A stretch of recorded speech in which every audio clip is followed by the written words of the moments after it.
Good evening दोस्तों, मैं हूं दिनेश के वोरा। बहुत बहुत स्वागत है वर्ल्ड न्यूज़ के इस प्रोग्राम के अंदर। दोस्तों, सबसे पहले आप सबको धनतेरस और दीपावली की बहुत बहुत शुभकामनाएं। ईश्वर आपके घर में सुख समृद्धि लाए, शांति लाए, बेहतरीन स्वास्थ्य लाए आप सबके लिए, आपको आगे बढ़ने के अवसर मिले और आप सब लोग खुश रहें, सुखी रहें, आपके चेहरों पर हमेशा मुस्कुराहट बनी रहे। तो दीपावली की इन शुभकामनाओं के साथ शुरू करते हैं हम अपना प्रोग्राम। आज बात करेंगे ट्रंप और पुतिन के बीच में हंगरी के अंदर, बुडापेस्ट के अंदर एक मीटिंग हो सकती है, लेकिन क्या उसके ऊपर वो फ्लाई कर पाएंगे? क्योंकि इंटरनेशनल जो क्राइम कोर्ट है, क्रिमिनल कोर्ट है, गिरफ्तारी के वारंट है, तो कई देशों के ऊपर से वो उड़ नहीं सकते हैं। इस पर प्रश्न चिन्ह लग गया है। इसके अलावा ईरान के ऊपर कितनी टोमाहॉक मिसाइल्स जो हैं अमेरिका ने छोड़ी थी, खासतौर से जब फाइनल फेज ऑफ वॉर चल रहा था, उसका ट्रंप ने खुलासा किया है। ट्रंप अपने फॉर्मर एनएसए को, national security adviser mister John Bolton है, उसको जेल भेजना चाहते हैं। जॉन बोल्टन थोड़े से भारत के समर्थक माने जाते हैं। इसके अलावा ढाका एयरपोर्ट के ऊपर बहुत बड़ी आग लग गई है। जी हाँ, और सारी फ्लाइटें कैंसिल कर दी गई हैं और काफ़ी बड़ा नुकसान हुआ है ढाका एयरपोर्ट के ऊपर। हमास ने चैलेंज किया है कि मैं अपनी एक्टिविटीज़ जारी रखूँगा, ना तो मैं पैलेस्टाइन छोड़ के जाऊँगा, ना ही मैं हथियार सरेंडर करूँगा, और ना ही आप मुझसे ये कह सकते हैं कि मैं अपनी एक्टिविटीज़ छोड़ दूँ। मुझे लगता है कि वो कहते हैं कि गाज़ा पे हमारा कंट्रोल भी रहेगा और हम हथियार भी नहीं छोड़ेंगे, गाज़ा पर हम ही राज करेंगे। मुझे लगता है कि अब उन्होंने डिक्लेयर कर दिया है, तो फिर उसके बाद अब एक ही रास्ता बचता है कि फिर से मरने के लिए तैयार हो जाओ, इससे ज़्यादा और क्या होगा। और उसके बाद फिर ये भी हो सकता है कि ट्रंप पूरे के पूरे पैलेस्टाइन को फिर से कुछ उल्टा पुल्टा ना कर दे, ये इस बात का डर लगा रहेगा। और नो किंग्स प्रोटेस्ट जो है वो आज स्टार्ट हो गया है। 2500 शहरों के अंदर लाखों लोग ट्रंप के खिलाफ सड़कों पर उतर आए हैं और प्रदर्शन कर रहे हैं। सबसे पहले आज हम ढाका के एयरपोर्ट की बात कर लेते हैं। वहाँ पर भीषण आग लग गई है। ढाका के हज़रत शाह जलाल इंटरनेशनल एयरपोर्ट के कार्गो टर्मिनल में बड़ी आग लगी और काफ़ी नुकसान हुआ है। यहाँ पर इंपोर्ट एक्सपोर्ट का सामान रखा जाता है और कई एजेंसियाँ उस आग को बुझाने में लगी हैं। सभी फ्लाइट्स को कैंसिल कर दिया गया है और बताया कि सैटरडे की दोपहर को, यानी कि आज ही दोपहर को बहुत भीषण आग लगी। ये घटना 2:30 बजे हुई। कार्गो विलेज है, वहाँ पर ये सारी की सारा जो सामान रखा था उसमें आग लगी है और बुझाई तो गई है, लेकिन उसके जो फोटोग्राफ निकल के आए, बहुत भयंकर आग है और बहुत पूरा आसमान धुएं से भरा हुआ है। और कई जो फायर ब्रिगेड्स हैं वो वहाँ पर भेजी गई हैं ताकि वो ख़ास तौर से उसके ऊपर काबू पा सके। इसके अलावा नेवी की भी और आर्मी की भी मदद ली गई है कि वो भी इसके ऊपर आग बुझाई जा सके। अभी लेटेस्ट जो है आग को ऊपर कंट्रोल शायद पाया गया है, लेकिन नुकसान का जो जायज़ा है वो अभी तक नहीं हुआ है और ये भी नहीं पता लगा कि क्या कारण था, कुछ एक्सप्लोजिव था या क्या ऐसा हुआ है कि जिसके कारण ढाका एयरपोर्ट के ऊपर इतनी बड़ी आग लगी है। ट्रंप साहब और पुतिन की जो बातचीत हुई थी, उनकी मीटिंग जो है हंगरी में होने जा रही है, बुडापेस्ट के अंदर। लेकिन सवाल ये पैदा होता है कि बुडापेस्ट जाएंगे कैसे? अगर उनके हवाई जहाज़ को ऊपर से उड़ के जाना है तो कई देशों के ऊपर से उड़ के जाएंगे और उनके खिलाफ अंतर्राष्ट्रीय वारंट निकला हुआ है। जब वारंट निकला हुआ है तो फिर भाई कैसे जाओगे आप?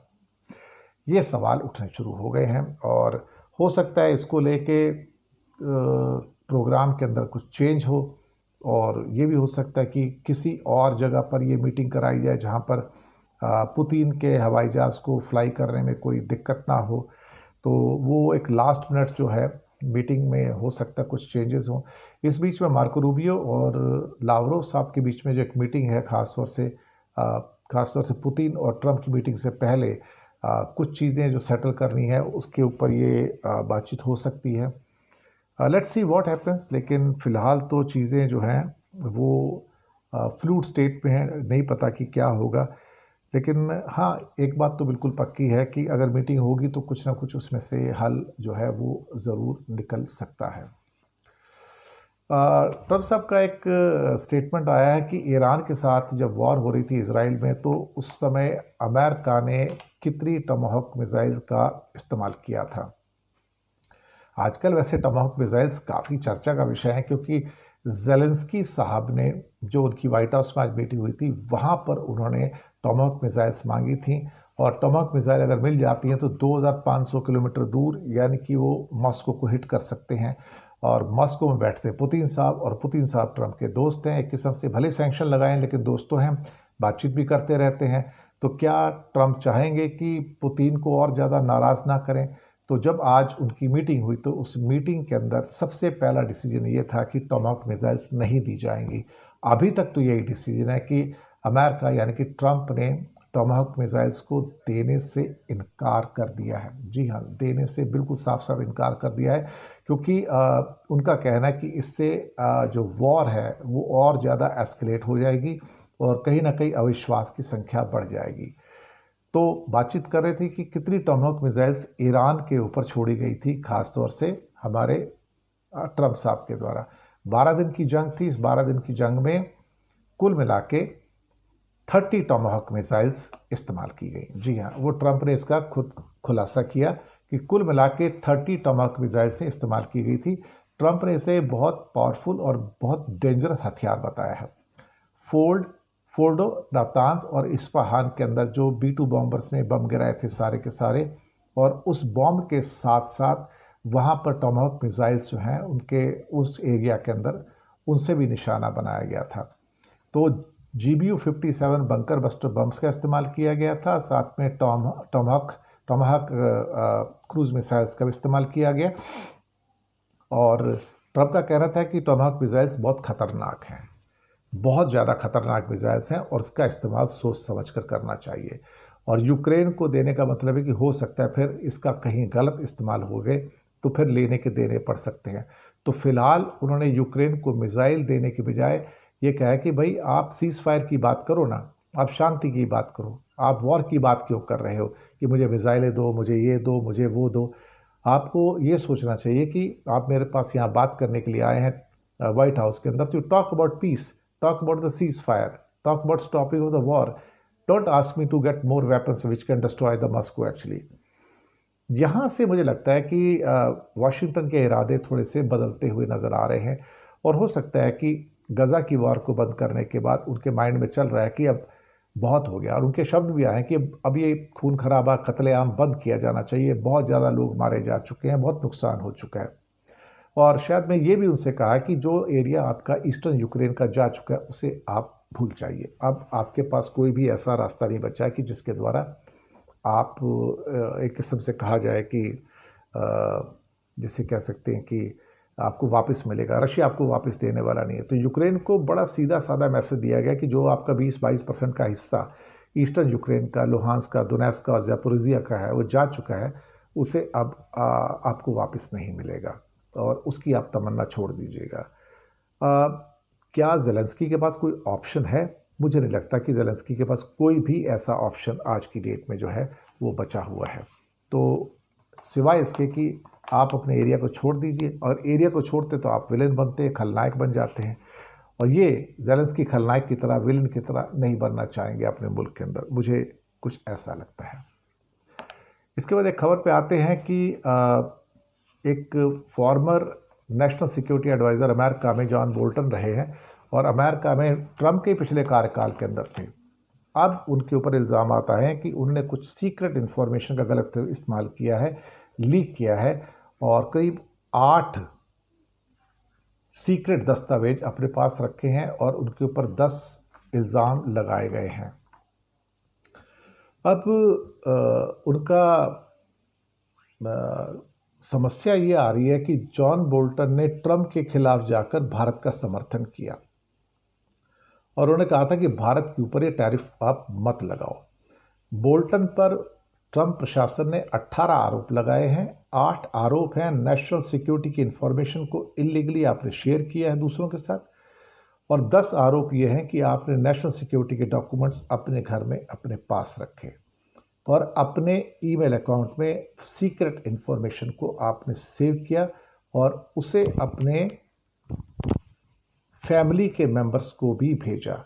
और ये सारी की सारी जो जानकारियां थी, जो वाइट हाउस की जो हाई लेवल मीटिंग थी, विदेशी नेताओं के साथ चर्चाएं थी और खुफिया जो ब्रीफिंग होती हैं उसके ऊपर थी। और बताया गया कि अगर बोल्टन दोषी पाए गए तो बोल्टन को हर एक आरोप के ऊपर 10 साल की सज़ा हो सकती है। बोल्टन ने हाल ही में ट्रंप एडमिनिस्ट्रेशन की ओर से भारत के खिलाफ उठाए गए कदमों की आलोचना की थी और उन्होंने ट्रंप की ओर से भारत पर लगाए 50% टैरिफ को बहुत बड़ा ब्लंडर बताया था। उनका कहना है कि रूस को कमज़ोर करने के लिए भारत पर लगाए हुए एडिशनल टैरिफ जो हैं ये उल्टा असर डालेंगे और अल्टीमेटली जहां अमेरिका भारत को रूस और चीन से दूर रखने के लिए कई साल से कोशिश कर रहा था, अब वो कोशिश कमज़ोर हुई है और मोदी फिर से वापस रूस और चीन के खेमे में जा चुके हैं।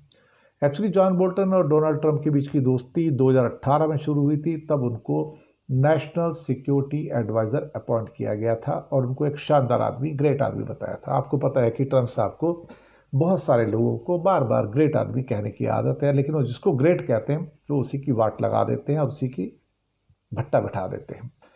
और जिसको मोदी जी को कई बार ग्रेट कहा, मोदी जी की वाट लगा दी, उसके बाद बोल्टन को शानदार आदमी कहा, उसकी भी उन्होंने यहाँ पर वाट लगा दी है। अगली खबर पे आते हैं कि हमास का चैलेंज। मुझे लगता है कि यहाँ से हमास के प्रति जो सिंपैथी है, किसी की भी रही होगी, मेरी तो नहीं है खैर बिल्कुल भी, वो सिंपैथी ख़त्म हो जाएगी, क्योंकि अभी 50 से ज़्यादा लोगों को उन्होंने गोली मार के अपने टिपिकल हमास स्टाइल के अंदर मार दिया उन्होंने। वो एक टेररिस्ट ऑर्गेनाइजेशन के रूप में ही अभी भी वहाँ पर है और यूनाइटेड नेशन ने भी उसको टेररिस्ट ऑर्गेनाइजेशन डिक्लेयर किया हुआ है। अब सवाल ये पैदा होता है कि उनका ये कहना कि गाज़ा हमारा था और हमारा रहेगा, गाज़ा की सेफ्टी और सिक्योरिटी भी हमारे पास रहेगी, गाज़ा पर कंट्रोल भी हमारा रहेगा और हम हथियार भी नहीं छोड़ेंगे। अब ये जो इनके जो सो कॉल्ड डायलॉग्स हैं, मुझे लगता है कि ये एक बार फिर से उनको ख़त्म करने के लिए शायद ट्रंप को एक बार फिर से प्रोवोक कर रहे हैं। जहां अमेरिका गाज़ा के अंदर सीज़ फायर की योजना पर काम कर रहा है, वहीं पर हमास और सो कॉल्ड इज़राइल के बीच में बंदियों और कैदियों की रिहाई पर सहमति भी हुई थी, प्रक्रिया शुरू भी हो चुकी है और लेकिन बाकी जो फेजेज़ हैं वहाँ पर मुझे लगता है कि अब अड़चन आने जा रही है। हमास के एक सीनियर लीडर मोहम्मद नज़्ज़ाल ने कहा कि गाज़ा की सिक्योरिटी हमारे पास रहेगी, गाज़ा का एडमिनिस्ट्रेशन हमारे पास रहेगा और आप हमसे हथियार छीन लेना चाहते हैं, कभी नहीं हो सकता ये। और ट्रंप ने कह दिया कि अगर आपने हथियार नहीं छोड़े तो फिर आपका अंजाम बुरा होगा। नज़्ज़ाल ने कहा था कि 5 साल तक के युद्ध विराम के लिए तैयार है ताकि गाज़ा का पुनर्निर्माण किया जा सके, लेकिन इसके साथ हथियार छोड़ने की शर्त भी होगी। अब मुसीबत ये है कि हमास दरअसल अपनी आर्मी की जो उनका अपना पूरा ग्रुप है उसकी ताकत को बरकरार रखना चाहता है और ये अमेरिका को मंजूर नहीं है। मुझे लगता है कि हमें अगर ये नहीं अपने हथियार डालते हैं तो फिर आप एक बात समझ के चलिए कि चीज़ यहाँ से बिगड़ जाएगी। इज़राइल को तो यही मौका चाहिए ना कि और ज़्यादा लोगों को मार दिया जाए और इस ढंग से वो क्या करेंगे, एक हालात ऐसे आ जाएंगे कि 2/3 गाज़ा के ऊपर दीवार बना के पूरा का पूरा कंट्रोल कर लेंगे और सारे के सारे 20 लाख लोग जो है पीछे के 1/3 गाज़ा के अंदर डाल दी जाएंगे कि मरना मरो, जीना जियो, जो करना तुमको वहाँ पे करो। अब ये अगर परिस्थिति बन जाती है साहब, फिर आप क्या करोगे? उसके बाद अगर अभी भी हमास पैलेस्टीनियन का सपोर्ट नहीं करता, उनको शांति से नहीं जीने देते हैं, तो फिर बड़ा मुश्किल हो जाएगा। यहाँ तो कोई भी उनके साथ में फिर नहीं आएगा। दूसरा, नो किंग्स प्रोटेस्ट अमेरिका के अंदर शुरू हो गया। आज 18 तारीख को होना था, अब शुरू हो गया है, चल रहा है और 2500 शहरों के अंदर ट्रंप की नॉन डेमोक्रेटिक जो पॉलिसीज़ हैं उसके खिलाफ ये हुआ है और उस पर 300 से ज़्यादा जो कि मजदूर संगठन और बाकी संगठन है वो उसमें हिस्सा ले रहे हैं और बिल्कुल क्लियर खबर है कि ये एक बड़े से बड़ा प्रोटेस्ट होगा। इसमें लाखों लोग जुड़ेंगे और जो ट्रंप की नीतियां हैं उसके खिलाफ जो लोग सड़कों पे आ रहे हैं तो उसकी तपिश को शायद ट्रंप भी पहचानेंगे। शटडाउन वैसे ही चल रहा है और ऑलमोस्ट आज इस बात को करीब करीब कई दिन हो गए हैं, 15, 17, 18 दिन हो गए हैं शटडाउन को। तो इस हालात के अंदर लोगों को तनख्वाह भी नहीं मिल रही है, सारे गवर्नमेंट की जो फंडिंग है वो भी रुकी हुई है, पर डे के लॉसेस जो हैं बिलियंस ऑफ डॉलर्स में हैं। 7.5 लाख फेडरल एम्प्लॉयज़ को फरलो पे भेज दिया गया है, घर भेज दिया गया है। ऊपर वाला ही जाने भाई क्या होगा। तो इसी के साथ हम आपसे रुखसत लेते हैं, शुक्रिया अदा करते हैं और आपसे रिक्वेस्ट करेंगे चैनल को सब्सक्राइब कीजिएगा। हंसते रहिए, मुस्कुराते रहिए और एक बार फिर से आप सबको दिवाली